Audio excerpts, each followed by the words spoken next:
বহুদিন আগে গত হয়েছে বসন্ত, শেষ হয়েছে লাল গোলাপি আর সবুজ নীলের আবছায়া সুখের সময়। ঋতুচক্রে এখন বৈশাখ, প্রকৃতির রুক্ষতম মাস। স্থল জল অন্তরিক্ষ সব খাক করে, প্রচণ্ড দাবাদাহ আর কাঠফাটা রোদ্দুরে মানুষকে জ্বালিয়ে নিষ্ঠুর ঋতু হাসে বিজয়ীর হাসি। বৈশাখের এই খা দুপুরে বিগত বসন্তের কোকিলের ডাক কান পাতলে এখনও শোনা যায়। ডাকতে ডাকতে ওরা ক্লান্ত হয়, থেমে যায় সুর, তৃষ্ণায় বিশুষ্ক হয়ে ওঠে ঠোঁট। পাখিগুলো এক ডাল থেকে অন্য ডালে উড়ে বসে, তৃষ্ণায় ছটফটানো ছোট্ট বুক দ্রুত ওঠানামা করে।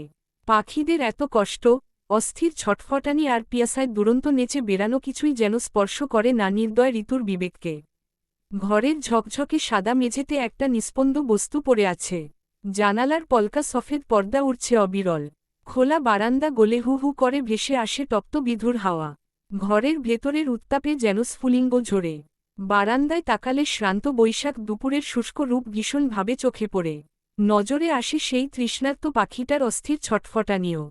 দরজার বাইরে থেকে খুব ক্ষীণ স্বরে ডাকছে কেউ। খানিকটা ত্রাস, অত্যল স্নেহ মেশানো সে ডাক।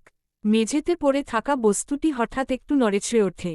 তখন বোঝা যায় বস্তু নয়, ওটা একটা প্রাণ। জীবন মৃত্যুর সীমারেখা বিস্মৃত হওয়া অলিক এক মানুষ।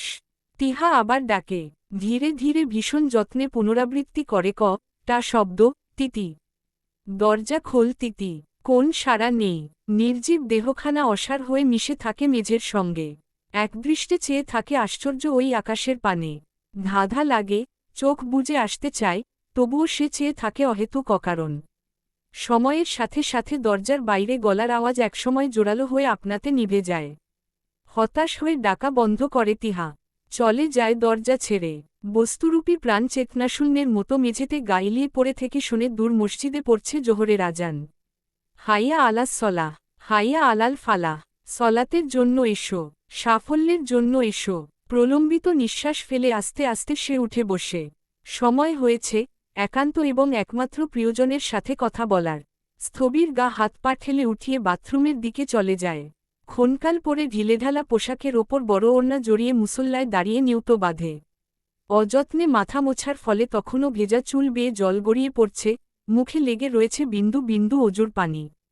পরম আবেশে, নির্ভেদ একাত্মতার সাথে সে রবের ইবাদাতে মশগুল হয়। কিছুক্ষণ, আরও কিছুক্ষণ, তারপর আরও কিছুক্ষণ, নিরন্তর সময় বয়ে যায়। সিজদায় পড়ে থাকে তিতিক্ষা।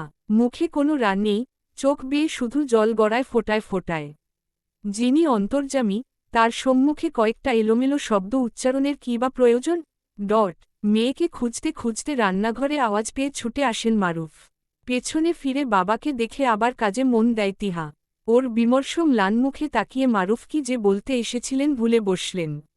রান্নাঘরের দোরগোড়ায় অসহায়ভাবে দাঁড়িয়ে থাকলেন কিছুক্ষণ। চিন্তার খেই হারানো বাবার ফ্যালফ্যাল দৃষ্টি দেখে একসময় মায়া হল তিহার। কি বলতে এসেছ বাবা? কি আর, আমার ছোট মায়ের কথা। ও কি কিছু খেয়েছে? কিছু বলল?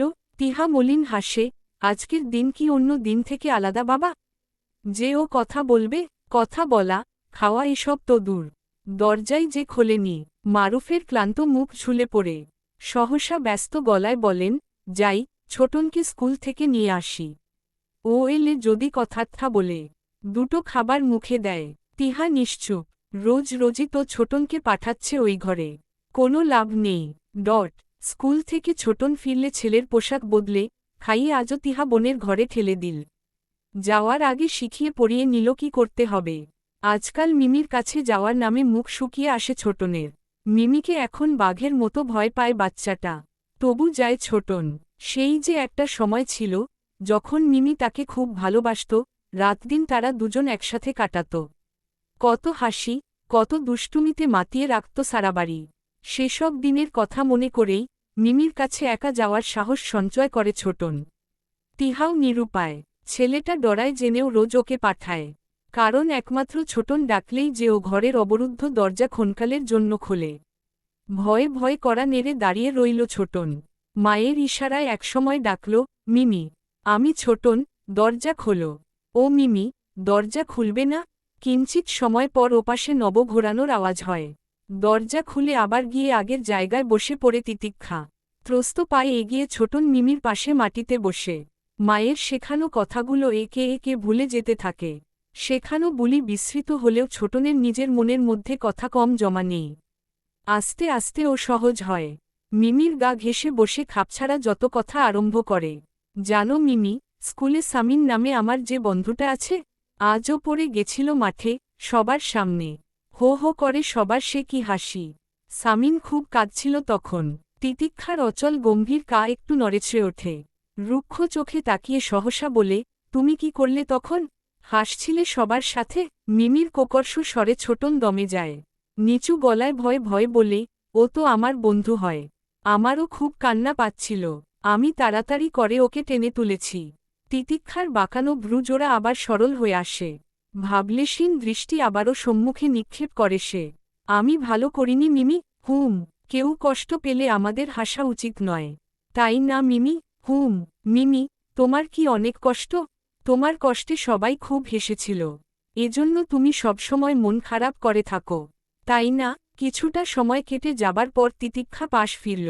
ছোটন দেখল মিমির চোখের পানি নাকের পাশ দিয়ে ক্রমান্বয়ে গড়িয়ে পড়ছে। অল্প অল্প নাক টানছে, ক্রমে বাড়ছে তার কান্নার বেগ। মুখে চোখে কষ্টের ছাপ ফুটে ওঠে ছোটনের। তার মিমির এত কষ্ট, যদি পারত ইরেজার দিয়ে কষ্টের সবকটা দিন মুছে দিত সে মিমির জীবন থেকে।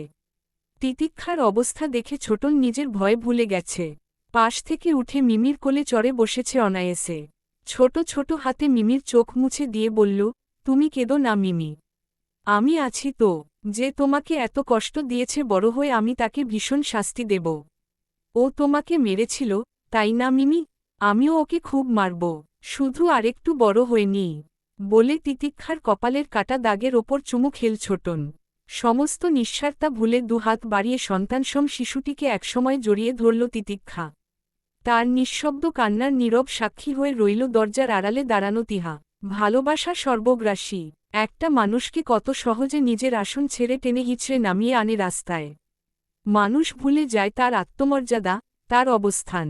দীর্ঘ 5 মাস পর নিনাদ যখন নিজের তাগিদে তিহাকে প্রথম কল করল, নিজেকে তার ভীষণ নির্লজ্জ আর নাছোড় মানুষ বলেই মনে হল। তার গোটা জীবন জুড়েই ভালোবাসার অপ্রতুলতা ছিল চিরকাল। তাই যেখানে একটু অনুরাগের আভাস পেয়েছে, কাঙালের মতো ছুটে গেছে সেদিকে। না পাওয়ার ব্যর্থতা এক, আর পেয়ে হারানোর যাতনা আরেক। দুইয়ে আকাশপাতাল পার্থক্য।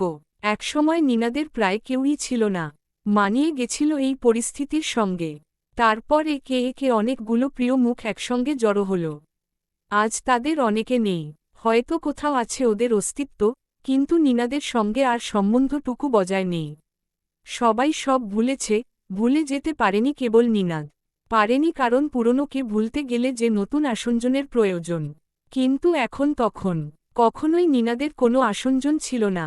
নির্লজ্জের মতো আগ বাড়িয়ে আবারও তাই পুরনো পথে ধাবিত হতে চায় তার বেহা মন। ফোন কানে চেপে নিনাদের কেমন অস্বস্তি হতে থাকে। মাঝখানে কতগুলো দিন কেটে গেছে, তিহা আগের মতোই হেসে কথা বলবে তো? ছোটন ডেকে উঠবে তো বন্ধু বলে? নাকি ওর কথা এর মধ্যে ভুলে গেছে ছোটন? আবোলতাবোল নানান কথা ভেবে একসময় নিনাদ মনে প্রাণে চাইতে থাকে কলটা যেন কেটে যায়। থাক, দরকার নেই পুরনো সম্পর্ক জিয়য় তোলার। ওরা যেমন আছে তেমনই থাকুক। এতগুলো দিন যখন নিনাদকে ভুলে থাকতে পেরেছে সামনেও পারবে। কিন্তু মনস্কামনা পুরোপুরি ব্যর্থ করে দিয়ে তখনই ওপাশ থেকে তিহার দায়সারা গলা ভেসে আসে, হ্যালো। নিনাদ ভারী অপ্রস্তুত হয়। কিঞ্চিত কাল স্তব্ধ থাকার পর ইতস্তত হেসে জিজ্ঞেস করে, ভালো আছিস? ওহ, আসসালামু আলাইকুম। কে ফোন করেছে এতক্ষণে ঠাউর করতে পেরে অস্ফুট হাসে তিহা। কণ্ঠে স্বাভাবিকতা ধরে রাখার আপ্রাণ চেষ্টা করে বলে, ওহ তুই। বিদেশি নাম্বার খেয়াল করিনি। ওয়ালাইকুমুস সালাম। আমরা ভালো আছি। এতদিন পর যে শেষতক মনে পড়ল তাহলে আমাদের কথা? মনে তো তিহারও পড়েনি। এই কয়েক মাসে কল করেনি একবারও। কিন্তু নিনাদ সেসব কথার ধার দিয়ে না গিয়ে সম্পূর্ণ অপরাধ নিজের দিকে টানে, ব্যস্ততা অনেক বেড়েছে রে। যদিও একটা কল করার মতো সময়ও ছিল না বললে বাড়িয়ে বলা হয়। অজুহাত দেব না, ভুল তো ছিলই। ওপাশ থেকে শুধু একটা অস্ফুট শব্দ ভেসে এল। তিহার প্রাণহীন নিস্পন্দ হাসি। তারপর কথা হারিয়ে ফেলল দুজনে। অবাক লাগে নিনাদের। তিহার পরিবারের সঙ্গে সম্পর্কটা এত দূরের হয়ে গেছে যে কথা খুঁজে পাচ্ছে না আজ। ওদিকে সবার কি অবস্থা? ছোটন, রওশান ভাই, আঙ্কেল ভালো আছে তো সবাই? অনেক ভেবে জুৎসই একটা প্রশ্ন খুঁজে পেল নিনাদ। আলহামদুলিল্লাহ, সবাই ভালোই আছে। তুই ফিরছিস কবে? 1 বছর তো হয়েই গেল। তা জানাতেই কল করেছিলাম। ফিরছি 1 মাস পর। ফুয়াম্মা বলে রেখেছেন দেশে এলেই গলায় দড়ি পরাবেন। মেয়ে ফে সব নাকি ঠিক। দড়ি যখন পড়তেই হবে তবে অত তাড়াহুড়োর কি? সেজন্য ভাবছিলাম আশাটা পিছিয়ে দেব। একক উদ্ধৃতি চিহ্ন। বাহ, শেষতক তোর বিয়েটা ঠিক হয়েই গেল তাহলে। আশা পেছাবি কেন? তাড়াতাড়ি আয়। শুভ কাজে দেরি কি? তা পাত্রীটাকে? আমাদের আফরিনই তো। নিনাদ হাসল। কি যে বলিস? কোনো খবর রাখিস না দেখি তুই। আফরিনের বিয়ে সেই কবে হয়ে গেছে। কি, সত্যি বিয়ে হয়ে গেছে? স্থবিরতা কাটিয়ে এতক্ষণে সত্যিকারের বিস্ময় ফুটে উঠল তিহার মুখে। হ্যাঁ, বিয়েটা ফুয়াম্মাই দিয়েছেন। আমাদের গ্রামের এক ছেলের সাথে আফরিনের একটা সম্পর্ক মতো ছিল। ফুয়াম্মা নিজেই বিয়ে দিলেন। তোর সাথে ওর বিয়ে নিয়ে কত উৎসাহ ছিল ফুয়াম্মার। আর আফরিন, তলে তলে অমন শেয়ানা তা তো দেখে বুঝিনি। আবারও হাসে নিনাদ। বুঝিসই তো, বিদেশবিভুঁইয়ে থাকা ছেলেরা এমনিতেই সন্দেহজনক হয়। তার ওপর পরিবারের শেকড় বলতে যার কিছু নেই, আদব, লেহাজ, চরিত্র সেসব কিছুও তো তেমন জুৎসই নয়। ফুয়াম্মাই বা কেন রিস্ক নেবেন? তুই যেমন আমি দেশ ছাড়তেই সুযোগ পেয়ে বোনের শুভ কাজটা সেরে ফেললি, তেমনি ফুয়াম্মাও আর বাজে ছেলের জন্য ধৈর্য রাখতে পারলেন না। উত্তরে তিহা কিছু বলল না। নিনাদ তাহলে সেসব কথা এখনও মনে রেখেছে। আজ সুযোগ পেয়ে কি সুন্দর শুনিয়ে দিল। ভালোই করেছে নিনাদ, ভুলতে শুরু করা অতীত ক্ষতের কথা স্মরণ করিয়ে দিয়ে। কিন্তু ও কি করে জানবে যে নিজের করা ভুলের মাসুল তিহাকে কত ভয়াবহভাবে গুনতে হয়েছিল। গুনতে হচ্ছে আজও। উত্তর না পেয়ে নিনাদ ডাকে, কি রে, কি হলো? রাগ করলি? বোকা মেয়ে, আমি তো শুধু তোকে খেপানোর জন্য বলছিলাম। তা না হলে আমি কি আর জানি না তিতিক্ষার কত অযোগ্য আমি? সত্যি বলতে ওর বিয়ের কথা শুনে আমি খুশিই হয়েছি। তিতিক্ষা যজ্ঞ বর পেয়েছে। আর আফরিনের ব্যাপারটা তো শুরু থেকেই কিছু কিছু জানতাম। সেজন্য তখন ফুয়াম্মার এত জেদের কাছেও বিয়ে না করার সিদ্ধান্তে অনড় থাকতে হয়েছিল। এবার বুঝলি? এবারও প্রত্যুত্তর করল না তিহা। ভেতরে দলা পাকিয়ে উঠছে উত্রল কান্নার বেগ। নিজেকে সামলাতে হিমশিম খেয়ে যাচ্ছে সে, মনে মনে নিজের বুকে শতবার চাকুর ফলা বিধিয়ে তিহা হিসহিস করে, সব দোষ আমার। সব দোষ আমার। পৃথিবীর প্রান্তে দুটো প্রাণ বেঁচেও বাঁচার স্বপ্ন হারিয়েছে আমার ভুলের জন্য। তিতিক্ষা প্রতিনিয়ত জ্বলছে পড়ছে অবর্ণনীয় যাতনার খরতাপে, আর প্রিয় মানুষগুলোর থেকে সবচেয়ে কঠিন ধাক্কা খাবার পর নিনাদ বেঁচে আছে পাথর হয়ে। এসব কি করেছিলাম আমি? কেন এত জটিল খেলা খেলেছিলাম সামান্য একটু স্বাচ্ছন্দ্যের জন্য? অবুঝের মতো নিজেকে দোষী সাব্যস্ত করতে থাকে তিহা। তিহা, কি হলো তোর? কাঁদছে কে তোর পাশে? হ্যালো, তিহা, তুই কাঁদছিস না তো? কি সর্বনাশ! আমার কথায় কেঁদে ফেলতে হবে? আমি কি অত বুঝে সুঝে সব কথা বলি নাকি? এই বোকা কথা বল। কাঁদলে ফোন রেখে দিচ্ছি। ছাড়লাম। না, নিনাদ শোন, একটা কথা বলা হয়নি তোকে। তিহার রুদ্ধ স্বর নীলিন হয়ে আসে। কিছু একটা টের পায় যেন নিনাদ। সঙ্গীন গলায় উত্তর করে, হ্যাঁ বল না। আরও দণ্ড নীরব থাকে তিহা। সহসা বলতে শুরু করে, তিতিক্ষার বিয়েটা আসলে হয়নি। বিয়ের দিন সকালে ওরা ভেঙে দিয়েছে বলে হু হু কান্নার ভেঙে পড়ে তিহা। বিয়ে ভেঙে দিয়েছে?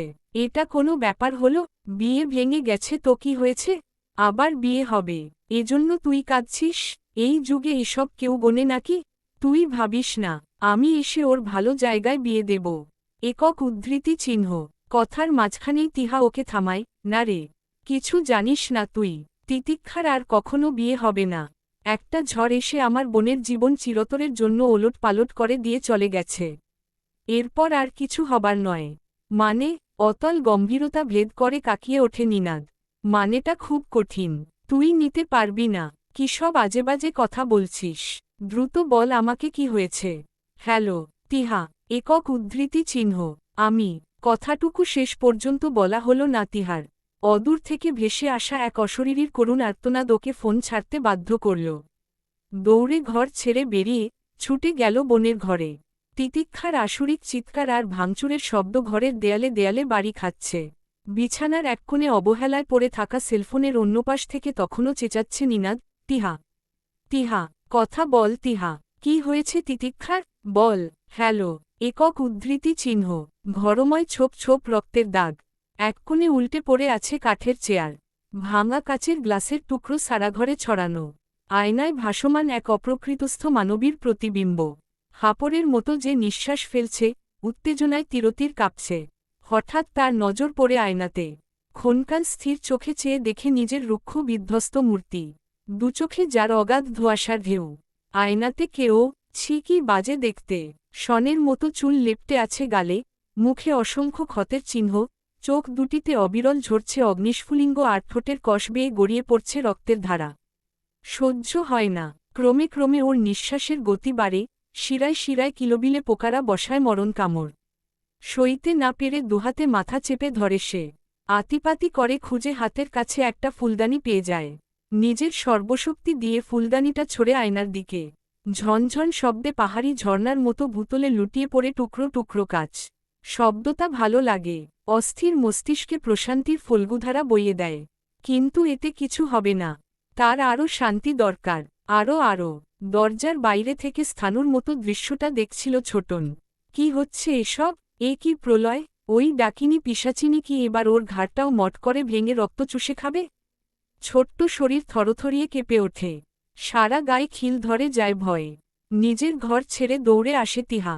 ছোটনকে বোনের ঘরের সামনে দাঁড়িয়ে থাকতে দেখে একটা অস্ফুট আর্তনাদ করে। মুহূর্তকাল বিলম্ব না করে ছেলেকে কোলে নিয়ে সরে যায় দরজা থেকে।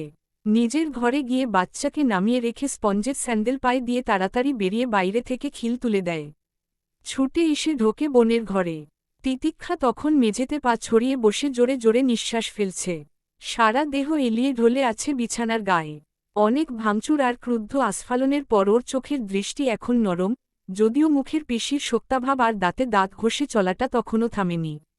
তবু আর ভয় নেই, জানে তিহা। দৌড়ে বোনের কাছে ছুটে যায়।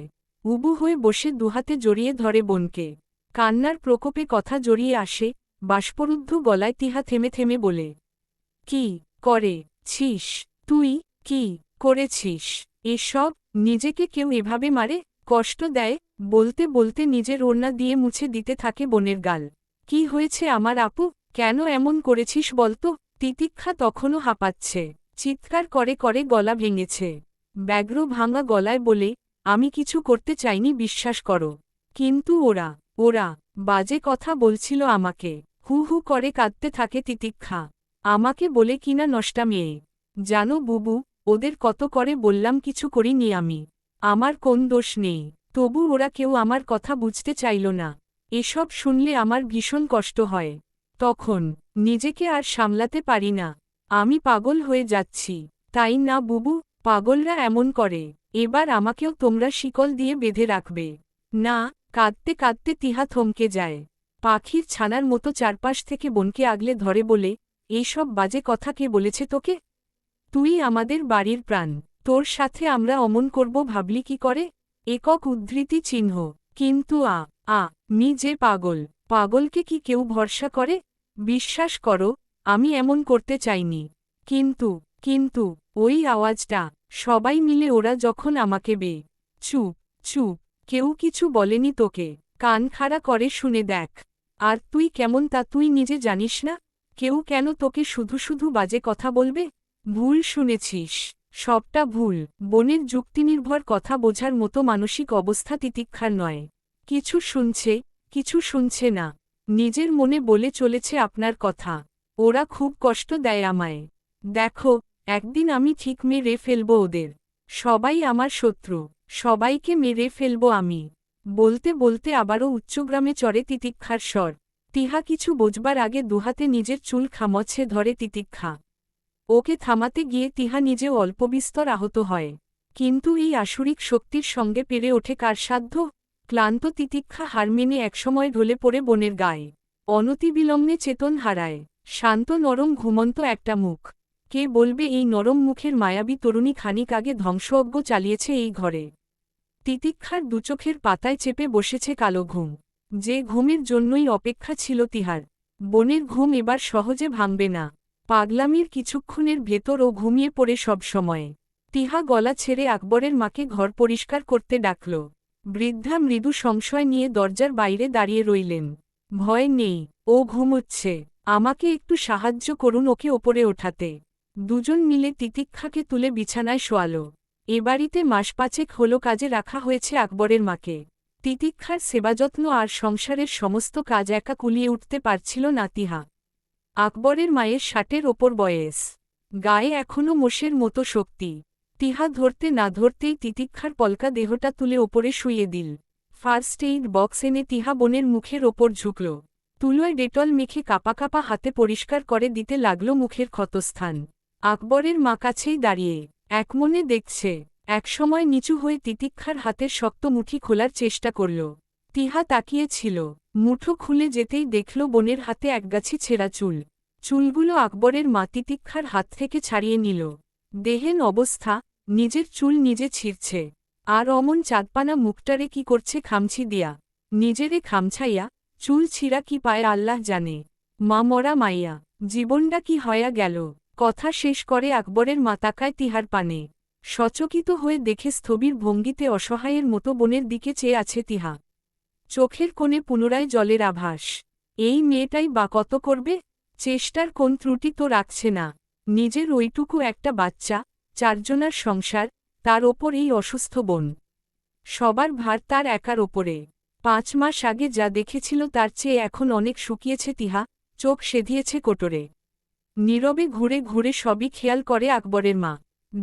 সেদিন সারাদিন অসংখ্য বার নিনাদ কল করল তিহাকে। রেসপন্স না পেয়ে একসময় রওশানকেও। কেউ ফোন তুলল না। মাঝরাতে নিনাদ তখনও একা জেগে বসে। মনে নানা অশুভ ভাবনা উকি দিচ্ছে। কি হতে পারে, কি এমন হতে পারে তিতিক্ষার? তিহার কল এল তখন। প্রথমেই সে জিজ্ঞেস করল, এখনও জেগে বসে আছিস জানার জন্য না? আগের মতো বেহাই রয়ে গেলি তুই। বলতে না চাইলেও প্লিজ বলে দে কি হয়েছে। নিনাদের ব্যগ্র স্বর। তিহা দীর্ঘ নিঃশ্বাস ফেলে ক্ষণকাল নিশ্চুপ থাকে। আবার আর্তস্বরে তারা দেয় নিনাদ, কি হলো? বলতে বলছি না, বলছি। রোগ গেলে তিহা। সঙ্গে সঙ্গে গলায় ব্যথার মতো কি যেন একটা বাজে। চোখের কার্নিশে দেখা দেয় জলের আভাস। ভাবাবেগ ঝেড়ে ফেলে তিহা দৃঢ় হয়। কষ্ট হোক, তবুও আজ সে নিনাদকে বলবে তার জীবনের সবচেয়ে অপছন্দনীয় দুঃখ গাথা। নিনাদ দেশ ছেড়ে আসার পর তিতিক্ষার বেশ কিছু ভালো বিয়ের সম্বন্ধ এসেছিল। সম্বন্ধ যে আগেও আসেনি তা নয়, তবে নিনাদের উপস্থিতিতে বোনকে অন্যত্র বিয়ে দেয়ার প্রস্তুতি শুরু করা তিহার জন্য অস্বস্তিকর ছিল। বন্ধু দেশ ছাড়াতে সে দ্বিধা দূর হল, বাধা দেয়ারও কেউ রইল না। কয়েক মাসের ব্যবধানে আসা ৪টে সম্বন্ধের মধ্যে প্রভাষকের সম্বন্ধটাই মারুফের বেশি পছন্দ হল। পরিবারের সঙ্গে পরামর্শ আর খোঁজখবর নিয়ে যা জানলেন, তাতে বাকিদেরও আপত্তি রইল না। ছেলে একটি বেসরকারি নামজাদা কলেজের প্রভাষক, বাবা এককালে মাদ্রাসার শিক্ষক ছিলেন। বাবা মা আর ছোট অবিবাহিত বোন নিয়ে যাত্রাবাড়িতে থাকে। ছোট নির্ঝঞ্ঝাট পরিবার। বড় মেয়ের কাছে জানলেন তিতিক্ষারও বিশেষ আপত্তি নেই। সুতরাং তোড়জোড় শুরু হল। মেয়ের বিয়েতে সবচেয়ে উচ্ছ্বাসিত হলেন মারুফ। এমন যজ্ঞ, নম্র ছেলে। বেশ ধার্মিক না হলেও তার উল্টোটা নয়। নিয়মিত সলাত পড়ে, কোন বদ অভ্যেস নেই। সৎ, কর্মঠ, মেধাবী। সব মিলিয়ে মারুফের ভীষণ পছন্দ। কাছের গুটি কয়েক আত্মীয়স্বজনকে নিয়ে বিয়েটা ঘরোয়াভাবে হবে ঠিক হল। এই ছিল অনেককাল থেকে তিতিক্ষার ইচ্ছে। দেখতে দেখতে বিয়ের দিন ঘনিয়ে আসে। তিতিক্ষাদের একতলা বাড়ি সাজানো হয় বাহারি রঙা ফুল আর বাতির পোসরায়। উঠোনে বাঁধা হয় শামিয়ানা। মামা, চাচা, ভাই, বোন আত্মীয়ের ভিড়ে বিয়ে বাড়ির শোরগোল চারিদিকে। সবকিছু ভালোভাবে এগোচ্ছিল। অশনির প্রথম সংকেতটা বাজে বিয়ের দিন সকালে। মা নেই, একমাত্র বোনের বিয়ে। সমস্ত কাজের ভার তিহার একার কাঁধে। বাড়িতেই রান্নাবান্না হবে। বিয়ের বাজার, জোগাড় যন্ত্র, কম কথা নয়। দুদণ্ড বিশ্রাম নেবার ফুরসত মিলছে না। ভোররাত থেকে ছুটোছুটি করছে। সকালে যার যার কাজ তাকে বুঝিয়ে দিয়ে বোনের ঘরে এসে প্রথম খেয়াল করে তিতিক্ষা ঘরে নেই। ফোন, বোরকা সবকিছু রয়েছে, কিন্তু তিতিক্ষার দেখা নেই। বেশি ভাবান্বিত হয় না তিহা। বোরকা ছাড়া তিতিক্ষার বেরোনোর প্রশ্নই আসে না। হয়তো আশেপাশেই কোথাও আছে। বাবাকে ছেড়ে চলে যাবে বলে মন খারাপ নিয়ে হয়তো ছাদেই বসে আছে। বিয়ের বাড়ির হাজার রকম কাজ। তদারকের ভারটা সন্দেহাতীতভাবেই তিহার ওপর বর্তায়। তিতিক্ষার ব্যাপারটা সে বেমালুম ভুলে বসে কাজের চাপে। বেলা বাড়লে খেয়াল হয়, বোনকে তৈরি করা হয়নি। জুম্মাবার, জামাত শেষ করেই চলে আসবে সবাই। উঠোনে বড় পাতিলে রান্না হচ্ছে। দিনভর সেখানেই ছিল তিহা। কাজের ধ্যানে অন্যমনস্ক হয়ে বোনের ঘরে এসে টের পায় বোন তখনও আসেনি। ফোন, বিয়ের শাড়ি, সাজসরঞ্জাম যেটা যেভাবে রেখেছিল সেভাবেই পড়ে আছে। বুকের ভেতরটা কি এক ভাবনাতীত আশঙ্কায় ধক করে ওঠে। ভয়ে ভয়ে নরম গলায় কথাটা সে জানায় মারুফকে। অনতিবিলম্বে কাছে পিঠের ২-৪ জন আত্মীয় স্বজন, যারা এসেছিল বিয়েতে, কথাটা ওদের কান পর্যন্ত প্রচার হয়ে যায়। তারপর সবাই মিলে খোঁজ চলতে থাকে। বাড়ির প্রতিটি ঘর, ছাদ, উঠোন, স্টোররুম, আনাজকানাজ কিছুই বাদ দেয়া হয়নি। তিতিক্ষা কোথাও নেই। আতঙ্কে বিবর্ণ হয়ে আসে তিহার মুখ। কি হলো, এমন কি করে হতে পারে? তিতিক্ষা তো আর 10টা মেয়ের মতো নয়। অন্যের বেলায় অনায়াসে যা সন্দেহ করা যেত, তিতিক্ষার বেলায় যে তা ভাবনাতীত। সে ঘরকুনো মেয়ে, চিরকাল বাবা বোনের গা ঘেঁষে থাকা অভ্যেস। ওর কোনো বন্ধু নেই, নিজের বোন ছাড়া আর কারো সঙ্গে গভীর একাত্মতা নেই। কোথায় যাবে ও, আর কেনই বা যাবে? কিছু একটা নিশ্চয়ই হয়েছে, অথচ কি হতে পারে ঘুণাক্ষরেও তার আন্দাজ পর্যন্ত করতে পারল না তিহা। সম্মানহানির চিন্তা পাশে রেখে একান্তভাবে বোনের দুশ্চিন্তায় কাঠ হয়ে রইল সে। কি এমন হতে পারে? কোনো বড় বিপদে পড়েনি তো তিতিক্ষা? ইতোমধ্যে রওশান বাসার বাইরেও খুঁজতে শুরু করেছে। জলের মতো সময় বয়ে যাচ্ছে, কোনো খবর নেই। বোনটা আদৌ ভালো আছে তো? হাজার রকম শঙ্কার বায়ু উড়ে বেড়াতে থাকে তিহার মনের আকাশে। মাথাটা বিবশ হয়ে আসে। ঠিক ভুল, যুক্তি অযুক্তি দিয়ে ভাবার ক্ষমতা ক্রমশ লোপ পেতে থাকে। আবোলতাবোল চিন্তায় অস্থির তিহার সহসা মনে পড়ে, ফজরের সলাতের পর তার বোন রোজ ভোরবেলা বাইরে হাঁটতে যেত। আজও গিয়েছিল। এমনকি ভোরে বাইরের দরজা খোলার শব্দ সে শুনেছিল। কিন্তু তারপর তিতিক্ষার ফিরে আসার আর কোন আওয়াজ বা ইঙ্গিত পায়নি। দুপুর হয়ে আসে, বরযাত্রীরা চলে এসেছে। সংখ্যায় তারাও খুব বেশি নয়। তিহার মামা চাচা ছুটে গেল ওদের আপ্যায়ন করতে। ঘরের ভেতর বাবা মেয়ে স্থানবোধ হয়ে বসে একে অন্যের মুখ চাওয়াচাওয়ি করে।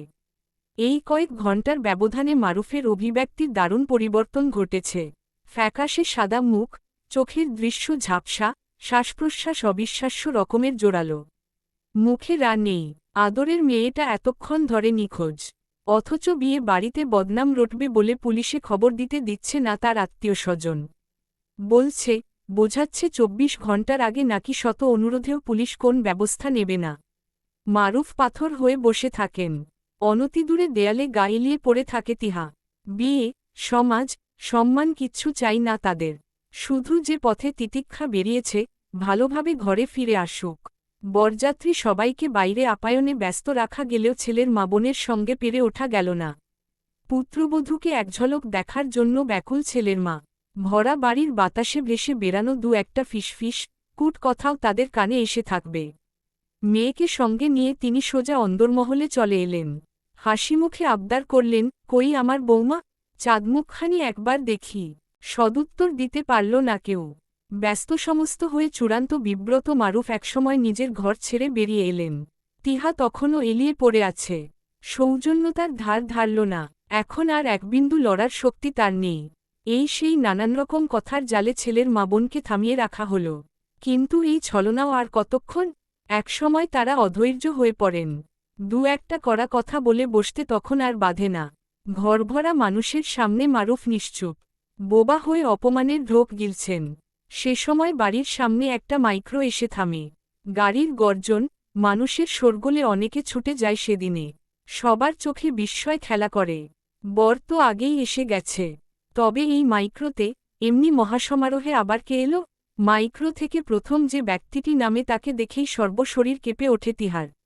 পৃথিবীটা দুলতে থাকে, বুকে অবাধ কান্নার উত্রোল। সে বোঝে এবার সব সম্ভব হতে পারে। তার বোনের অপহরণ, গুম কিংবা এর চেয়েও ভয়ানক কিছু। সব করতে পারে এই ছেলে। রাজনকে চেনে সে, নিকৃষ্ট বাবার নিকৃষ্টতম পুত্র। এলাকার নামী মাস্তান। স্কুল জীবন থেকে তিতিক্ষাকে হয়রানি করে আসছিল।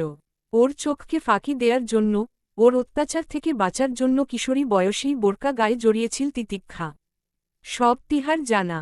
জানত নাই বাকে, কতবার নিনাদ শাসিয়েছিল রাজনকে। কোন লাভ হয়নি। বড় বেলা এসে তিতিক্ষার অতিরিক্ত কঠোরতার জন্য বেয়ারাপনার সুযোগ পায়নি ঠিক, কিন্তু অনুক্ষণ ওর গতিবিধি নজরে নজরে রাখত। এত সব কিছু জানার পরেও কি করে এতটা নিশ্চিন্তে বোনের বিয়ে দিয়ে দিচ্ছিল তিহা? কয়েকটা বছর রাজনের সমস্ত অমিতাচার স্তিমিত ছিল। সেই নীরবতাকেই বুঝি ভেবে নিয়েছিল অপরাধবোধ। হয়তো রাজন নিজের ভুল বুঝতে পেরেছে, হয়তো আর কখনো তিতিক্ষার পেছনে লাগবে না।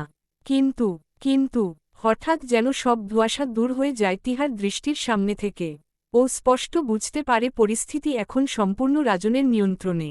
বোবা আর্তনাদে তিহার পৃথিবী ভারী হয়ে ওঠে। কি করে এত বড় ভুল হয়ে গেল? কি করে এতটা অসতর্ক থাকল সে? নিনাদকে পথের কাঁটা ভেবে ও দূরে সরে যেতেই বোনের বিয়ের আয়োজন করেছিল। অথচ নিনাদি একমাত্র ছিল যাকে রাজন একটু ভয় করত। মহাজনেরও মহাজনের আছে। নিনাদ জানত কোন প্রতিষেধকে রাজনের মতো বিষধর সাপকে কাবু করা যায়। আনন্দের আতিশয্যে তিহা অন্ধই হয়ে গেছিল সত্যি। না হয় কি করে ভুলে গেল রাজন যে কোনো মূল্যে তিতিক্ষাকে চাইবে। সে চাওয়ায় প্রেম নেই, অনুরাগের আসঞ্জন নেই, আছে শুধু চাওয়া, নিপাট শরীরী আবেদন। এলাকার সমস্ত মারামারি, খুনোখুনি আর যত অপরাধ ছিল, সবেতে চিরকাল অগ্রগামী এই রাজন। কেউ ওকে কিছু বলে না, শত অন্যায়ের বিরুদ্ধে রুখে দাঁড়ায় না। রাজন ক্ষমতাবান বাবার ছেলে, পাড়াজোড়া মানুষ ওদেরকে ভয়ই করে। তবু তিহা নির্বিকারে বোনের নতুন সংসার সাজাচ্ছিল। কোনো সাবধানতার ধার ধারেনি, নিরাপত্তার কথা ভেবে দেখেনি। নির্দয় সত্যিটা হলো একমাত্র নিনাদকেই এতকাল আসল প্রতিপক্ষ ভেবে এসেছিল তিহা। নিনাদ নামক বাধা দূর হতেই আর সব সমস্যা ধূসর হয়ে গেল ওর কাছে। দুচোখে নতুন স্বপ্নের লালনীল জরিমায় তিহা বিস্মৃত হয়ে গেল বাকি সব বিপদ সম্বন্ধে। শীতল আমেজে গাড়ির বাইরে পা ফেলে রাজন। তারপরই গাড়ি থেকে নামেন তার বাবা। লোহার গেট পেরিয়ে বাড়ির সদর দরজায় এসে দাঁড়ান। পেছনে পেছনে সুঠাম দেহ, একফালি নিষ্ঠুর হাসিমাখা শান্ত মুখ নিয়ে রাজন অপরাধীর মতো বাবার পেছনে দাঁড়ায়। তারপর একে একে আসে রাজনের বাবার জনাত্মক চেলা ও এলাকার কিছু বিশিষ্ট জনেরা। রাজনের বাবা ঝানু ব্যবসায়ী, পাশাপাশি সংসদের সদস্যপদ পেয়েছেন অল্পদিন আগে। অত্যন্ত ক্ষমতাশালী এবং তুখর বুদ্ধিমান ব্যক্তি। জনসমাগমও সেজন্য তুলনামূলক বেশি। তিনিই প্রথম কথা শুরু করলেন। মারুফ তখনও ঘরের অন্য পাশে নির্বাক বিস্ময়ে দাঁড়িয়ে আছেন। তার মেয়েকে খুঁজে পাওয়া যাচ্ছে না শুনেই কি সমবেদনা জানাতে এসেছে লোকটা? না হয় আর কি কারণ থাকতে পারে? নমনীয় গলায় রাজনের বাবা হাঁকলেন, মারুফ সাহেব, আপনি দেখছি বড় ভেঙে পড়েছেন। আদরের মেয়েটা না বলে এক রাত বাইরে কাটালে বাবা হিসেবে কষ্ট পাওয়ারই কথা। একক উদ্ধৃতি চিহ্ন। মারুফ চমকে তাকালেন। সন্দেহ হল হয়তো তিনিই ভুল শুনেছেন। তা না হলে এই বয়স্ক লোকটা ঘরভরা মানুষের সামনে এমন মিথ্যে কথা কেন বলবে? তিতিক্ষাকে আজ শেষ রাতেও তিনি সচক্ষে দেখেছেন। ফজরের ওয়াক্তে মেয়েটা তার সলাতের জন্য অজুর পানি এনে দিয়েছে। অথচ লোকটা বলছে তার মেয়ে এক রাত ধরে নিখোঁজ। দেখুন মারুফ সাহেব, ছেলেমেয়েরা তো ভুল ত্রুটি করবেই। ওদের যা বয়স, এই বয়সে আমরাও তো আর সাধুসন্ন্যাসী ছিলাম না।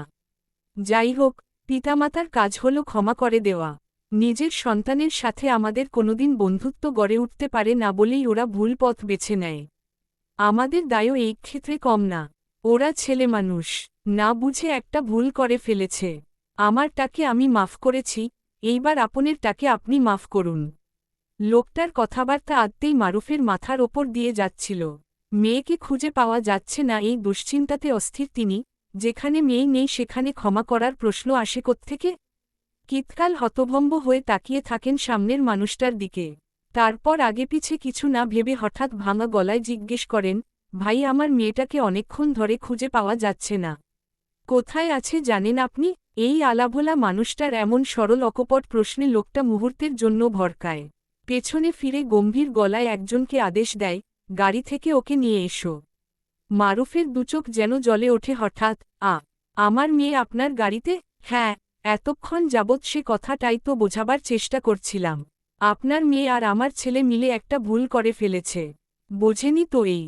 কি ভুল করেছে ওনার মেয়ে? গর্জে ওঠেন বরের বাবা। অনেকক্ষণ ধরে এসব তামাশা সহ্য করছেন তিনি। বিয়ের আসর যেন ক্রমেই একখানা রঙ্গমঞ্চে পরিণত হচ্ছে। এক এক করে অভিনেতা আসছে, নিজের মতো কাহিনী রচনা করে যাচ্ছে। আর না, বহুক্ষণ ধরে যে কথাটা বাতাসে ভেসে বেড়াচ্ছিল তা যে এমন প্রকট রূপ সত্যি হয়ে ধরা দেবে কল্পনাও করেননি তিনি। মারুফ একজন সম্মানিত লোক। এলাকার সবাই ভদ্র, সম্ভ্রমশীল ব্যক্তি হিসেবে একনামে চেনে। শুধুমাত্র সেজন্যই তার মেয়ের নামে কলঙ্কের রটনা হবার পরও তিনি অপেক্ষা করেছেন। আশা ছিল হয়তো এর একটা যুক্তিযুক্ত ব্যাখ্যা দিতে পারবেন মারুফ। কিন্তু ক্রমে সে আশাও ফুরিয়েছে। সাদা হাইয়েস গাড়িটা থেকে যখনই এই বাবা ছেলে নামল তখনই বুঝলেন জল অনেক দূর গড়িয়েছে। রাজনের বাবা আমজাদকে না চেনে? এই লোক যখন ঘটনায় প্রত্যক্ষভাবে জড়িত, অতএব ব্যাপার কিছুতেই সামান্য নয়। আমজাদ নিরীহভাবে মুখ ফেরালেন। ও আপনিই বুঝি মারুফ সাহেবের হবু বেয়ান ছিলেন? তা কি আর বলবেন, বিয়েটা তো আর হচ্ছে না। বলবো কি ভাইসাব, আজকালকার ছেলেমেয়ের খেয়াল বোঝেন না। বাবা মেয়েটার অমতে বিয়ে ঠিক করেছিল। মেয়ে মানতে না পেরে রাত বিরেতে অভিমান করে আমার ছেলের কাছে গিয়া উঠল। দুইজন দুইজনকে ছোটকাল থেকে মহব্বত করে কিনা, বিয়ে ঠিক করার আগে মেয়েটার মতামত আছে কিনা সে কথা জেনে নিলে এত ঝামেলা হতোই না। যাক, এই বয়সে এমন ভুল অনেকেই করে। বয়সের দোষ। এখন কাজী ডেকে ওদের বিয়েটা পড়িয়ে দিলেই হয়। রাজনের বাবার কথা শেষ হওয়া মাত্র চারিদিকে একটা হইচই পড়ে গেল। মুহূর্তেই অসংখ্য খারাপ মন্তব্য ভেসে আসতে শুরু করল ভিড় থেকে। সে সবই তিতিক্ষাকে ঘিরে। আগেই জানতাম ওই ঘোমটার নিচে আসলে একটা শয়তান বাস করে। সুন্দরী মেয়ে, মা ছাড়া মানুষ, কত আর ভালো হবে। বোরকার আড়ালে তবে এইসব করে বেড়াতো এতকাল। এরপরের কাহিনী বলা বাহুল্য। বরপক্ষ মারুফের কোনোরকম কৈফিয়ত শুনতে নারাজ। তারা নিজ চোখেই দেখেছেন মেয়ে নিখোঁজ, বাপ বোনের মুখে রাটুকু নেই। এরপর আর কিছু বলার থাকে না। যে সমারোহে তারা এসেছিলেন, এখন সেই পথে কটুবাক্য ছড়াতে ছড়াতে ফিরে যেতে উদ্যত হলেন। পরিস্থিতির আকস্মিকতায় কিংকর্তব্যবিমূঢ় হয়েছিল তিহা। চোখে জল নেই, দৃষ্টিতে ভাস্বরতা নেই।